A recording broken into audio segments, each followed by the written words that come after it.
Well, good afternoon and welcome to today's session of Basic Hebrew on this 26th day of February 2023. When we met last week, we were working our way through Genesis chapter 11, verses 1 through 9, and we got about halfway through verse 6. So, just as a little bit of a reminder to see where it is that we are with respect to this.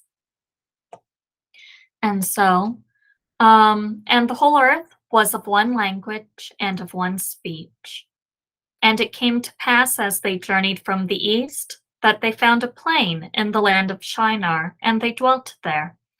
And they said one to another, Go to, let us make brick and burn them thoroughly. And they had brick for stone, and slime had they for mortar. And they said, Go to, let us build us a city and a tower, whose top may reach unto heaven. And let us make us a name, lest we be scattered abroad upon the face of the whole earth. And the Lord came down to see the city and the tower which the children of men builded. And the Lord said, Behold, the people is one, and they have all one language, and this they begin to do. And that's where we stopped last week, and we're getting ready to head into this part here. And now nothing will be restrained from them, which they have imagined to do. Go to, let us go down, and there confound their language. We'll talk about the meaning of that word there today, that they may not understand one another's speech. So the Lord scattered them abroad from thence upon the face of all the earth, and they left off to build the city. Therefore is the name of it called Babel, because the Lord did there confound the language of all the earth. And from thence did the Lord scatter them abroad upon the face of all the earth. And so let's come back on down here into the Hebrew text, verse 6, about halfway through. And we had gotten through to the Athnot there, and we are now here. So, Wa'ata lo yibatzer mehem kol asher yazamu la'asoth.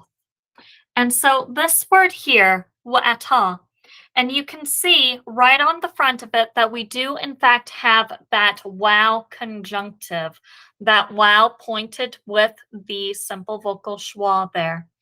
And it is on the word ata. Ata, in this instance, it is an adverb and it has the idea of now at this point in time. So thus, wa'ata and now. Then we come next to lo. Lo is going to be the negative adverb not, and you can see it is related, it is very closely connected here by that makif to the verb yibatzer. Now, as I take a look at this particular word, you can see that I see 1, 2, 3, 4 consonants. Most Hebrew words are built off of 3, so that lets me know that something has been added. And I know as well that yods have a tendency to be added, especially when they are to the front of the word, especially when those yods are imperfect preformatives, and that's what this is here. We have discussed that when we are dealing with the imperfect preformatives, there are 4 of them. One is the aleph, the other is the yod, then we also have the tau and the noon. And the aleph here is going to indicate that the subject of the verb is first common singular. The noon, on the other hand, indicates that the subject is first common plural. The yod indicates that the subject of the verb is third masculine, singular or plural, and the tau, everything else. So that would thus be second masculine, singular or plural, second feminine, singular or plural, and third feminine, singular or plural. So the yod here, as that imperfect performative, this is in fact going to be third masculine. Now, the difference between the singular and the plural form is that the plural form will have a U class vowel, typically a shurik, although if there is a suffix, that shurik may reduce to the kibbutz, that is the short U class vowel. So I will see, thus, at the end, a U class vowel if it is plural. In this instance, however, when I take a look here at the end, you can see there is no U class vowel. That tells me then this verb is going to be singular. And so, thus, this particular verb being third masculine singular. Another thing that I notice as I take a look at this, the imperfect preformative here is pointed with a hieroc. And we have seen in the past as well, taking a look at the imperfects, the cal imperfect performative and the nifal imperfect performative will typically be pointed with a hieroc. So that lets me know then, because of that hieroc underneath the imperfect performative, that I am dealing with either a cal or a nifal. But look at what I have here in the base. I have a dagesh forte. That lets me know that something has dropped out, and in this particular instance, a vowelless noon assimilated. Thus, what I have here, I have originally the triliteral root.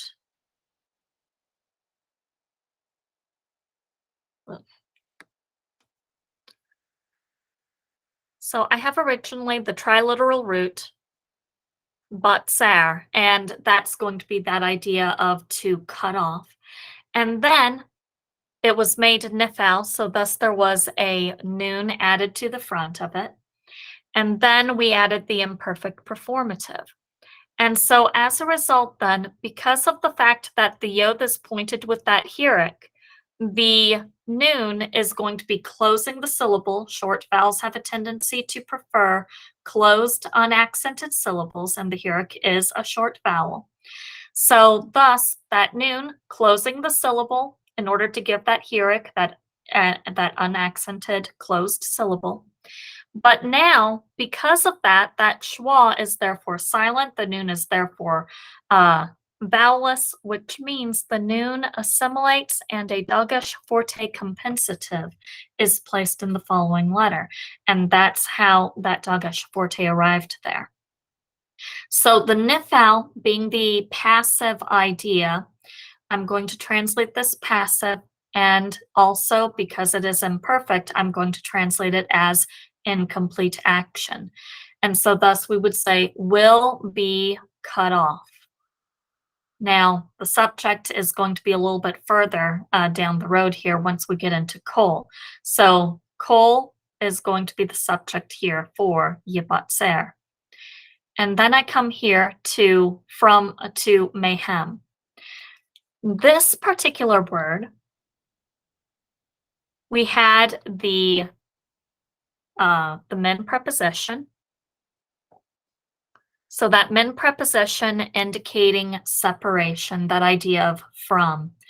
And then as well, the hem pronominal suffix has been added as well.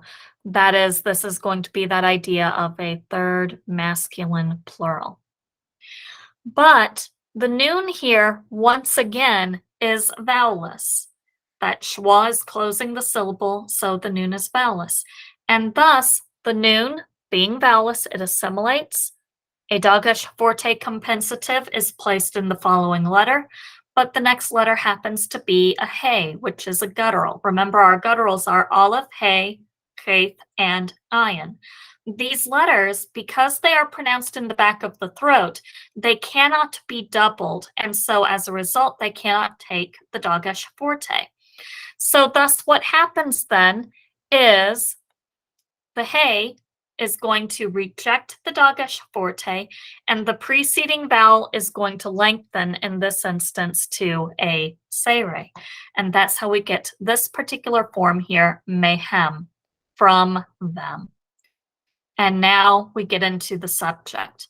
Now, we have discussed in the past that normally Hebrew is a verb, subject, object language. So I would have anticipated, I would have expected that the subject would have followed immediately behind yibatzer.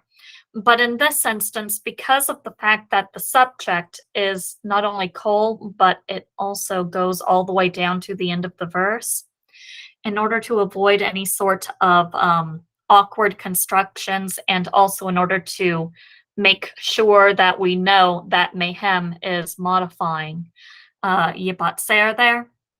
That's why they went ahead and moved the subject to the end at this particular juncture. So you have kol, which is going to be that idea of entirety. It is here in the construct with the relative clause serving as the absolute to it. And so thus entirety of, but because of the fact that we do have that clause serving as the absolute, that clause being a thing, it's therefore definite and thus makes the construct also definite as well. So kol, entirety of, and then asher. Asher is that relative pronoun which. And then we come to this word here. So yazemu. So again, right off the bat, you can see that we do have the yod imperfect performative, that third masculine. And then at the end, you can see that there is that U class vowel. So again, this would be third masculine plural, they. And right in the middle, you can see that we do have two consonants, the zayin and the mem. Now, as we've said, most Hebrew words are built off of 3 letters.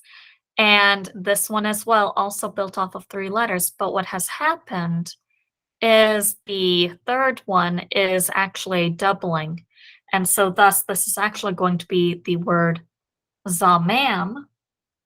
And this has the idea of to devise. When they add that shurik to the end, the 2 mems, where they've been doubled, they combine with one another. And so that's why we only see 1 mem here. And under the influence of those 2 mems having been joined together, that's why we get that lengthened vowel underneath the yod. This is still a cal stem, even though it has that comates, but under the influence of those 2 mems having joined together, the vowel underneath the yod lengthens to the comates here. So they are devising, and then we come on down here to la asof. And right off the bat, you can see that we do have that la there, which is going to be the lameth preposition. And then you can also see asoth. Well, asoth in this instance, notice the schwa and the holum there. We've seen that pointing before when we were taking a look at infinitives construct. So remember that the pointing for the infinitive construct is vocal schwa underneath the first letter and then a holum following the second letter. And that's what we have here, except underneath the ayin, because it is a guttural, we don't have a simple vocal schwa, we have the composite schwa, vihatef pathak. And all of this fits as well because notice infinitives construct, they can take the lameth preposition on the front of it. So thus we would have then 2 doing of, understood it, whatever it is that they are devising, thinking of doing. So what we have here then is the Lord is saying, and now the entirety of which they are devising to the doing of it will not be cut off from them. You see, these individuals, they had already, in building this city and building this tower out of that heart of rebellion, because remember, they did not want to be scattered abroad upon the face of the earth, which was in fact in direct disobedience to what it was that God had said that they were to disperse and fill the earth following the flood. So these individuals then, having come together, they have seen that in their unity there was strength, and they could thus gather together and rebel against the Lord. Having made that step, then there was that irreversible change which would lead them to continue in that same avenue. And so the Lord stepped in and said, no, this is not going to happen. We're not going to permit this continuation of rebellion that derives from this sense of unity to continue. And so, as a result, then he goes ahead and he mixes the language, which causes them to divide and fulfill his design for them to disperse. And that is thus what we see here when we get down into verse 7. So, hava, and we have seen this particular word before. That's going to be that imperative idea of give. And then notice here, neruda here. So again, this particular word, we've seen this before from that idea of yarad. So yarad, and then we make it imperfect. I'm going to add the imperfect performative here. And when I do that, then the yod, so the noon here pointed with that hierik, the yod, thus closing the syllable and thus having that vocal schwa. It is therefore vowelless, which means it's going to combine with the homogeneous vowel, and thus the vowel lengthens, and that's where we get that sere there. So this is still that cal of yarath, but you will also notice here we've got the noon, and that's going to be the first common plural, and you will also notice the ah ending here. We've talked about that ah ending before. Back here, talking about the comparison of the cohortative, the imperative, and the jussive. So the cohortative is that idea of that first person command, and it is formed with this idea of the imperfect first person with an added ah suffix. And so that's what we have. So this is going to be that cohortative idea. He's saying, we will go down. Let us do this idea. And again, we talked about this idea of going down last week. It's not that God had to physically come down in order to see what was happening there at Babel. He already knew what was happening. That rebellion was occurring inside of him, the transcendent creator of all that exists. But what he was going to do was he was going to manifest himself in a very particular way. And so he's going to come down, he's going to manifest himself in a particular way, and thus now we have this next word, and this is the word that I'm going to spend a little bit of time on. We have here winavala. So notice again, you can see that wow conjunction there. You can see the noon of the imperfect, that first common plural, imperfect performative, and you can also see the ah of that cohortative. And right in the middle here, we have the Beth and the Lameth. Now,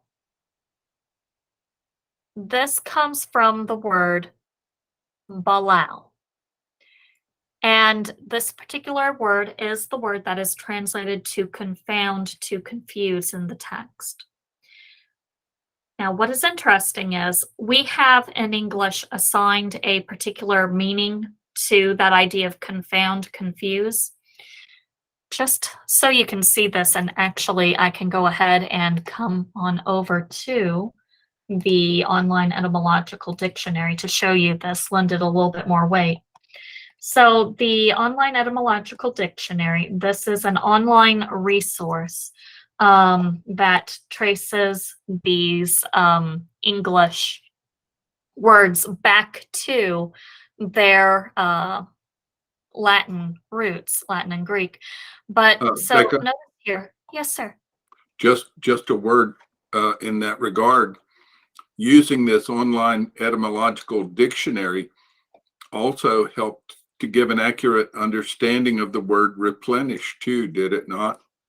Oh, yes, It most did definitely. not mean it did not mean to refill. It just meant to fill intensively.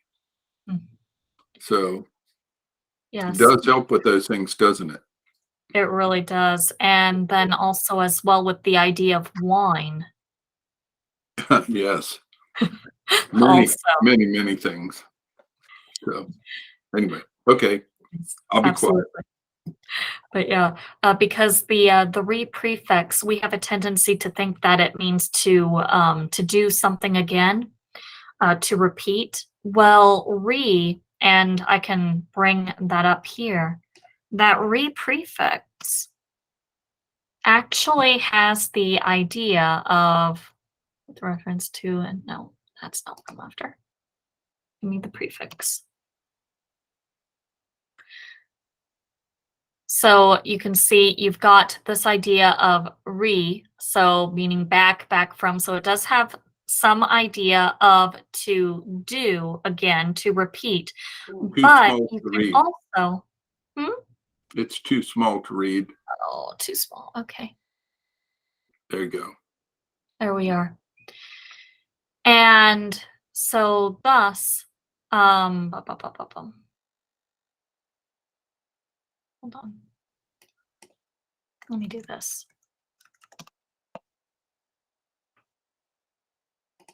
There.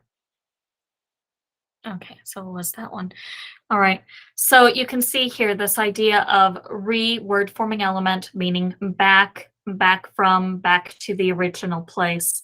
Also, again, anew, once more, also conveying the notion of undoing or backward idea.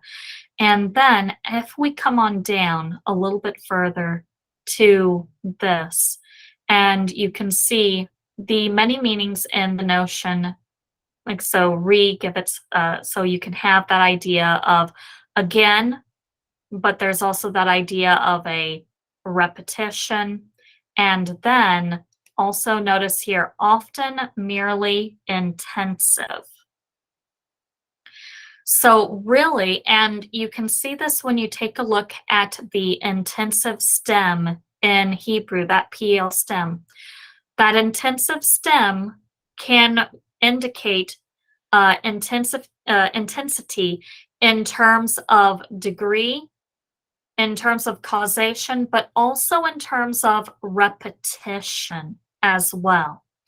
So, in reality, this idea of again that we associate with this prefix is actually a subset of its basic idea of intensive in that respect.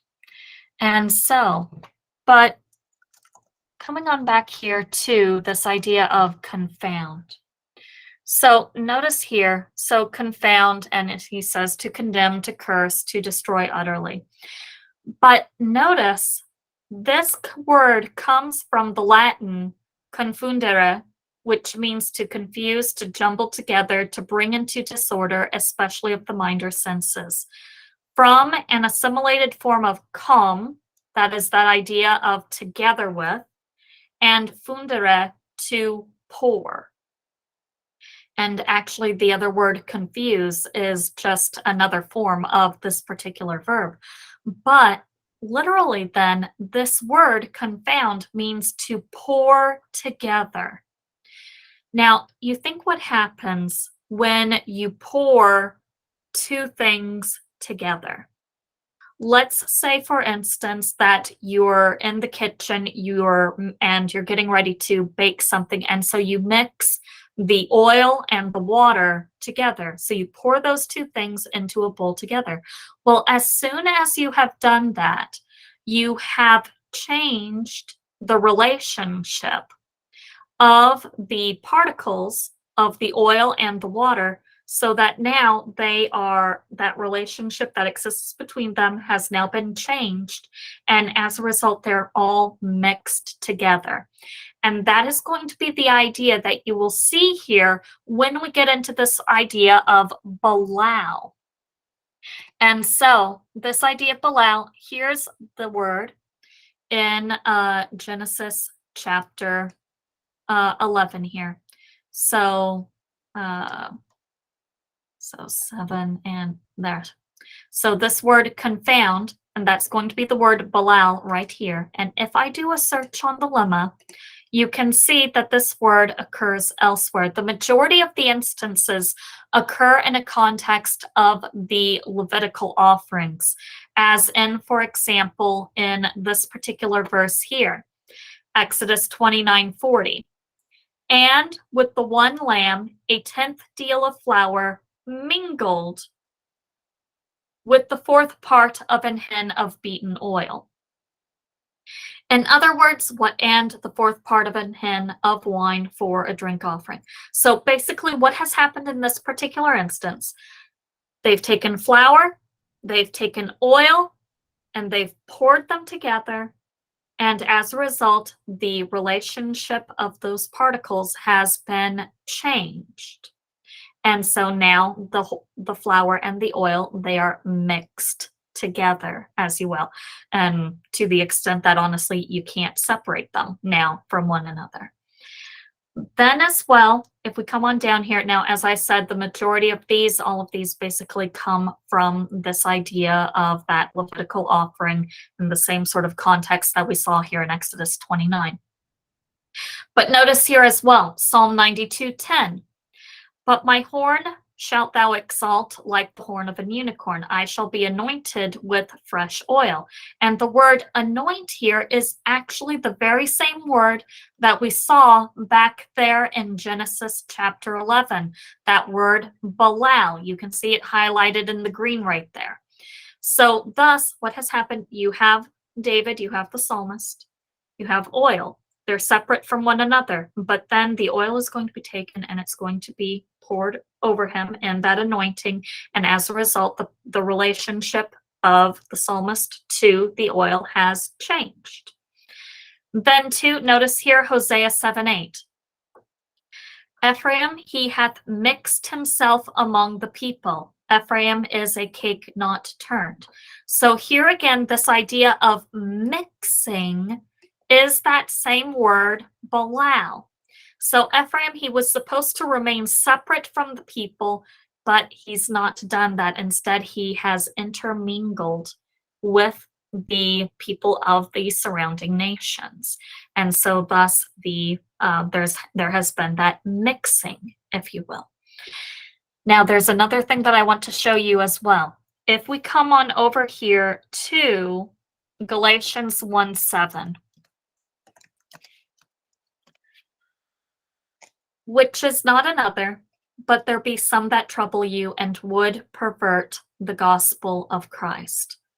The word pervert here is this word here, metastrepsai, which consists of 2 parts, the verb strepho, which means to turn, and meta, which is the preposition to change, as in, for instance, metamorphosis, to change form. So thus here, this idea of pervert being a combination of the word meta and strepho has the idea of to turn change. So you get the idea that something has been turned with the result that there has been some sort of a change in relationship. Now this is Greek, but there has been a translation of the Hebrew of the Greek New Testament done into Hebrew. And you can see I have that translation down here. That's what the HNT stands for, Hebrew New Testament. And notice here, there's our word, Belial. So they used the word Belial, which is that idea of to mix, to translate this idea of metastrepho, which we translated as pervert. You think about the gospel of Christ. And so basically salvation by faith in the person of Jesus Christ. And but as we and then also broadened to include the entire revelation of God as the Lord has revealed himself. But and so all as a result, that revelation, it consists of many different components. All it takes to turn that gospel into something that is an inaccurate representation of God is to just change the relationship of one of those components to the other just slightly, or in some instances, even more so than that. But that's all it takes to create that erroneous doctrine. And when we do so, then we have mixed the components. We have changed the relationship of the components one to the other. And that's why when we encounter the literature of mm, some of these other religions, it can sound close to being right, but we know it's not right. So, because one of the elements has been changed a little bit. Now, how does this apply back here to Genesis chapter 11? Well, this idea of mixing, as we have seen in these other passages, indicates that there must be something, some smaller units, if you will, and then the relationship among those units has been changed, altered in some respect. Now, what God is changing, what he's mixing, is he's taking the language of Adam. So, language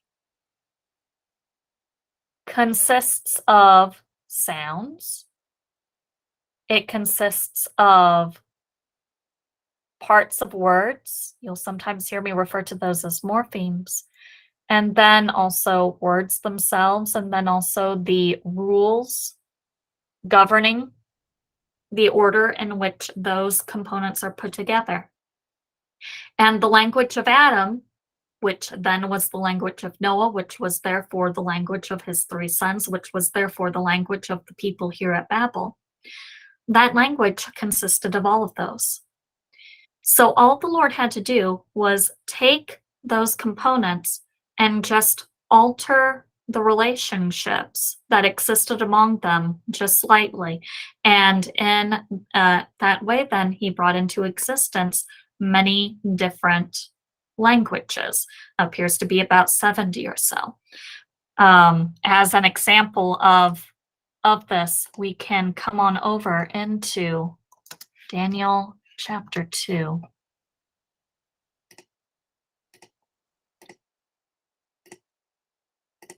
Here. So, Daniel chapter 2. Then spake the Chaldeans to the king in Syriac, O king, live forever, tell thy servants the dream, and we will show the interpretation.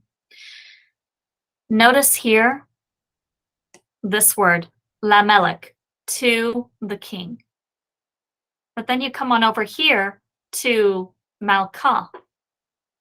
This word here is also the king. You can see the Mem Lameth Kath. But what has happened is instead of the article, hey, with the pathak followed by a dogesh forte being on the front, now all of a sudden the article is at the end of the word. And that's because now all of a sudden we're no longer writing in Hebrew, we are writing in Aramaic. So the language has changed.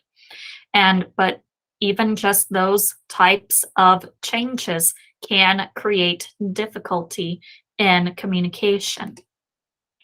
And the extent of the mixing that the Lord brought into existence here is explained here in this next line. Asher, which, lo, not, Yishma'u, they will hear, Ish, the man, Shephath, Re'ehu, the lip of the friend of him. So this mixing was done to such an extent that one person would not be able to understand or communicate with the next person.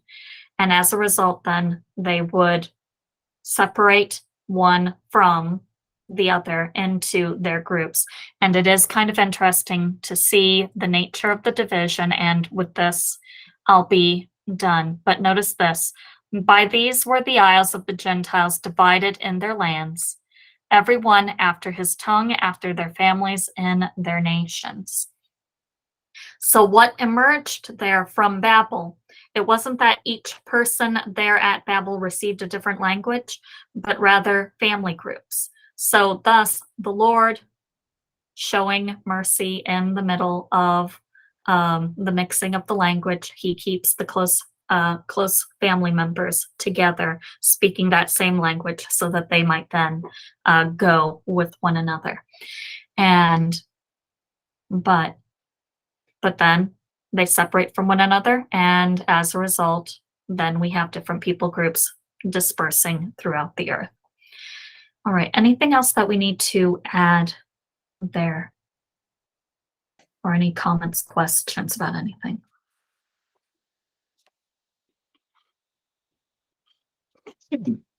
I guess a question that I would ask of each one is, can you not now see the true significance of what the Babel rebellion brought about and what God did at the Babel rebellion? It was not some kind of a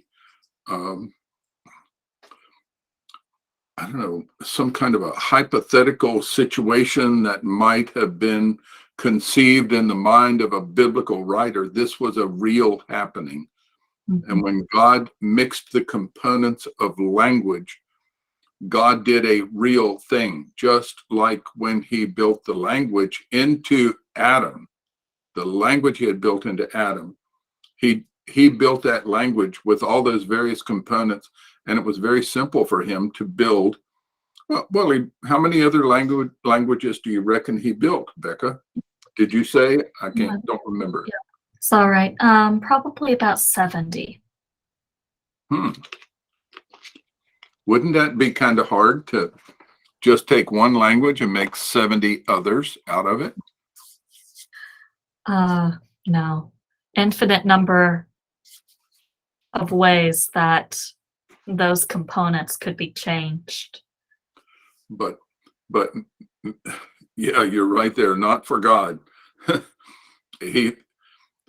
But see, the kind of things that we are seeing that are being taught are so often this situation at Babel, the Babel rebellion. People are focused on the Tower of Babel. I can tell you, for many, many, many years in my own life, when I referred to this, it was the Tower of Babel. But the tower was not the issue. The issue was the rebellion. And the issue to correct the rebellion, in the sense that they were rebelling against dispersing, was that God mixed the languages in such a way that they could not communicate. So I don't know, did you mention whether or not these languages were alphabetic? I did not, no. Oh, you didn't? But, so how many do you think were alphabetic? Only the language of Adam. Yeah, only the language of Adam. And but now, so Becca, how long do you think it would, these people, so if they had only a spoken language, only an oral language, they did not have a written language system when it was brought into existence by God. So then how long would it take them to develop some kind of a writing system? And what would even motivate them to develop a writing system? Yes. Sunday school materials about Babel are usually abysmally ignorant, quite honestly. Mm-hmm. But so how long do you think it would take them to develop a language or some kind of a system for writing and communicating? And how do you think that would have begun? It wouldn't have taken long for them I mean, to 100 years, 1,000. Yeah, they could probably do it in 1,000 years, don't you think? I would say probably no more than a couple of months, and that's being very generous. Yeah, I think so too. Hmm. But yeah, probably in reality, just a couple of weeks, especially once they got to an area where they were settled down enough. But it would have been the same motivation as that which caused Adam to write, that desire to provide a record Hmm. for the next generations, or even as they came into contact with other people groups and they wanted to try to communicate with them, or even if they just wanted to make a note to remind themselves of something. So these people weren't a bunch of ignorant cavemen or Neanderthals, as the world likes to say, or uh, Australopithecines who are just barely human. These Mm. people were these people were full-fledged, real live human beings with all the abilities of human beings. Mhm.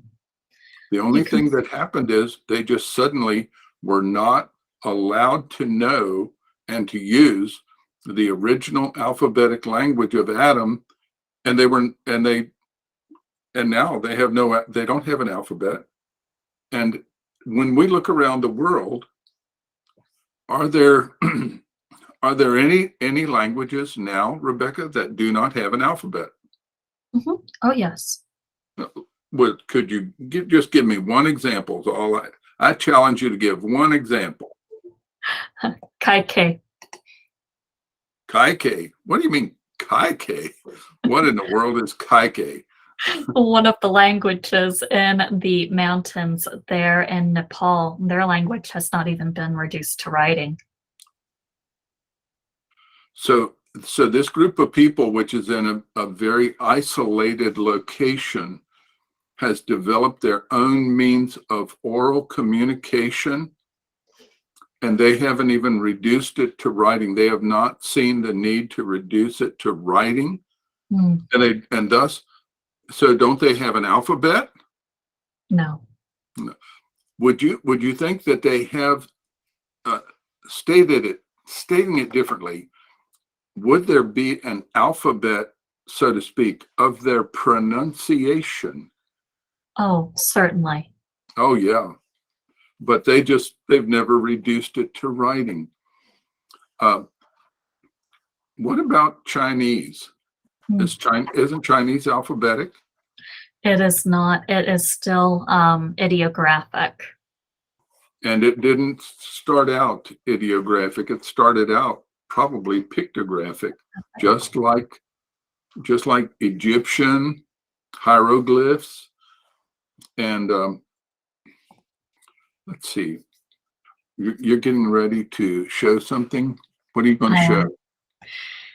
I was reading a biography about a Chinese daughter, Hmm. and in reading that biography, I came across this quote from this from the author's grandfather, and he's living very conservative. He's pre-communism, so that gives you an idea of the time frame that we're talking about here. But this gentleman, very, very conservative, very traditional as far as the Chinese culture is concerned. And this is what he says.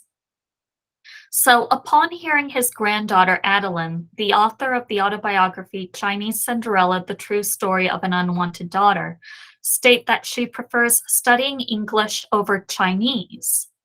A traditional pre Chinese communist man states, I agree that Chinese words are more difficult to learn than English.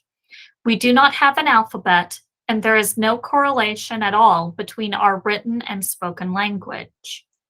In fact, I once met a Frenchman who could not speak a word of Chinese, but wrote and read Chinese so well he worked as a translator of Chinese law at the French consulate in Shanghai.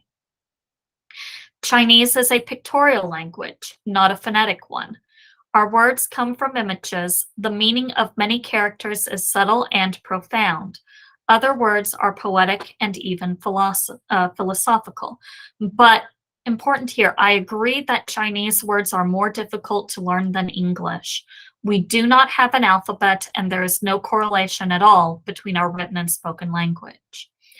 And I wrote here, the significance of this quote is twofold.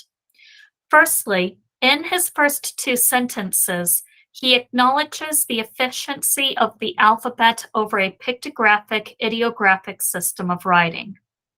Thus, from this quote, it is apparent that even the native users of ideographic systems of writing recognize the value of the alphabet over their native pictographically based system.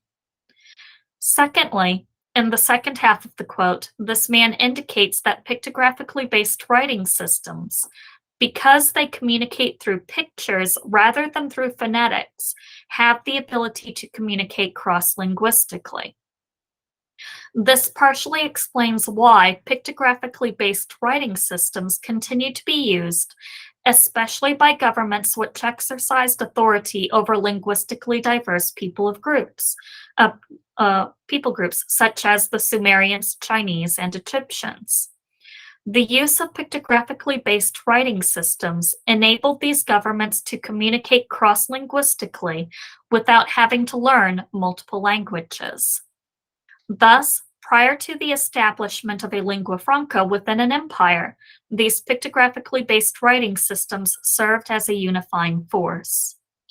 Upon the establishment of a lingua franca, the ideographic writing systems were no longer necessary, and the efficiency of the alphabet was certainly more valuable. Thus, the alphabet displaced the pictographically based system. So nowadays in China, they do have an alphabet. Is that right? There is a movement afoot to make a transition, but they still hold to their pictographic writing system. And as I understand, the movement that it originally began not long after World War II to transition Chinese into an alphabetic structure. Now, think about that. This has now been, we're talking about 1948 to the present time. We're looking at 75 years later. And 75 years later, it is not a done deal. They still prefer their pictographically based characters, their pictographically based writing system. And they do not have an alphabet as yet. They have worked on an alphabet, but they have far too many characters in their alphabet. It does not work anywhere near as efficiently as the original language that God built into Adam. So interesting things to think of. So anyway, there's a lot more that could be said here, couldn't there? Oh, yes, sir. Okay. Anyone have a question or comment before we make the switch? I don't know that we'll make a clean switch anyway. Yes, I do. Rebecca, you said that in the article or the document, the Chinese pictographs, there's no correlation between communicating what they speak and what they write. Right, exactly. You can't look at the ideograph in the Chinese writing system and gauge from that particular picture how it is that that word is to be pronounced. So whereas in English with the alphabet, I could write a word using the the letters from the alphabet, and it could be a word that you have never seen before, but because you know the pronunciation associated with each of those characters, you would be able to sound it out. But you can't do that with the Chinese characters. Yes, that's interesting. And in some schools, I believe they are teaching Chinese, the language. Is that speaking or writing? Do you know if they're teaching that? I Um, mean, if they're focusing more on the writing than the speaking do you mean in the Chinese schools or here in the States where they're teaching? here in the States. Here in the States, usually there's going to be that emphasis on both the reading and then also the spoken.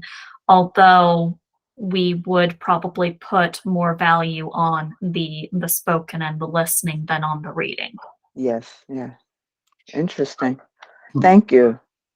I would say as well, that when we teach Chinese or Japanese or one of these other pictographic languages, when we teach it or we deal with it, we cannot think about that language from a non-alphabetic perspective. Mhm. So we struggle somewhat to do it. But once you have learned the system that they had, it works very well to communicate like across people groups. But when we are teaching it, we try to teach it. We tend to try to teach it from our alphabetic perspective, and I think that's also why a lot of people who come from China and Japan and know those languages, and then after they learn English, they don't seem to be quite as adept at their pictographic language as they were before they learned an alphabetic. Mhm. So, but okay. All right. I will stop the recording.